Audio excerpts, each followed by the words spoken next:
नीति तो यही है, तो कौन सा अंग भंग करूं? तो हनुमान जी ने सोचा कहीं हाथ पैर न तोड़ दे हमारा, और हमें कुछ कहना है नहीं। लंका में 2 लोगों को लात से मारा गया, एक तो विभीषण जी को और उसके पहले हनुमान जी को। हनुमान जी को जब ब्रह्मास्त्र में बंधे हुए थे तो पूरे नगर में लोगों ने घुमाया और मारहि चरण करहि बहु हांसी, लातों से मारे।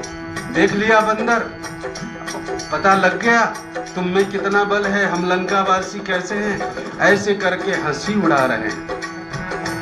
हनुमान जी कुछ नहीं बोलते, क्यों? क्योंकि राम काज कीन्हे बिनु मोहि कहाँ बिसरा। तो जब तक राम काज नहीं करूंगा तब तक कुछ बोलूंगा।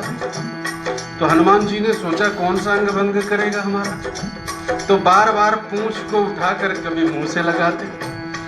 मन में सोचा अगर पूंछ जल भी जाएगी तो काम चल जाएगा, पूंछ में अगर कुछ हो भी जाए, काट भी दे तो काम चल जाएगा, हाथ और पैर तोड़ दे तो मुश्किल होगा। तो बार बार कभी आंखों से लगाते, कभी मुख से लगाते, कभी सर से लगाते। तो रावण कहता है कपि के ममता पूंछ पर, इसको पूंछ से ममता है, इसलिए ऐसा करो कि सब ही कहाँ समझाए। सबको समझा कर कह रहा हूँ, तेल बोरी पट बांधी पुनि पावक देह लगाए, अग्नि लगा दो, आग लगा दो। अब ये कैसी युक्ति है? जब रावण ने ऐसी घोषणा की तो देखिए गोस्वामी जी क्या कहते हैं, जिनके कीने सी बहुत बड़ाई, देखो मैं तिनके प्रभुताई। इसने जिसकी बड़ाई की है, मेरे स्वामी ऐसे, मेरे स्वामी ऐसे, आज देखता हूं वो कैसे इसको बचाते हैं। रावण कह रहा है। हनुमान जी कहते हैं मन ही मन कि बचन सुनत कपि मन मुस्काना, मन ही मन मुस्काने लगे हनुमान जी। क्यों? का भाई सहाय सारद में जाना, सरस्वती सहाय हो गई, बढ़िया किया। अब पूंछ में आग लगाओगे और उसी आग से पूरी लंका को आग लगा दूंगा, जला दूंगा। एक ज्योति से हजारों करोड़ों अनंत ज्योत जगा दो, किसी में कोई कमी नहीं आती उसकी लौ में। हनुमान जी ये बताना चाहते हैं कि रावण, सरस्वती तुम्हारे जीवा पर बैठी और मानो सरस्वती ने ये बताया, प्रेरणा दी, जो तुमने ये विचार किया कि पावक देह लगाए, लगाओ अग्नि। हनुमान जी खुश हो गए। गोस्वामी जी कहते हैं, जातु धान सुनि रावण वचना, लागे रचे मूढ़ सोई रचना। मूढ़ है सब, अल्पज्ञ हैं, सब उसी रचना में लग गए। घी लाओ, तेल लाओ, वस्त्र लाओ, कपड़े लाओ। छोटा सा तो पूंछ है इस बंदर का, कितना लग जाएगा। अब जब कपड़े और घी तेल लाने लगे तो हनुमान जी धीरे धीरे अपना पूंछ बढ़ाने लगे। अब इतना बढ़ गया, इतना बढ़ गया कि रहा न नगर बसन घृत तेला।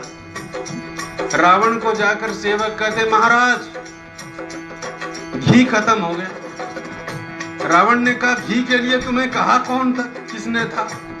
मैंने तो कहा तेल लगाओ, तेल और वस्त्र। घी क्यों लगाया? कहा महाराज घी लगा दिया, छोटा सा पूंछ था। कहा बहुत बड़ा हो गया। कहा तेल लगाओ।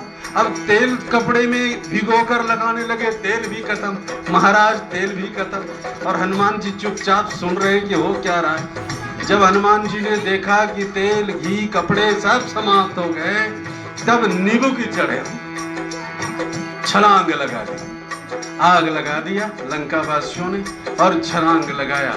और छलांग लगाया और लगाकर क्या किया? सोने की लंका को जला दिया। सोना को तपाया जाता है तब सोने में चमक आती है। जब तक हनुमान जी लंका नहीं गए थे तब तक लंका को कोई नहीं जानता था, और जब हनुमान जी ने लंका में जाकर सोने की लंका में आग लगा दी तब उस लंका में चमक आई है, और उसी चमक के फलस्वरूप सबने लंका को जाना। अर्थ यह है कि जिस दिन से जीवन में हनुमान जी की कृपा चाहे जिस रूप में उतर जाए, उस दिन से जीवन चमक जाता है। बोलो हनुमान जी महाराज।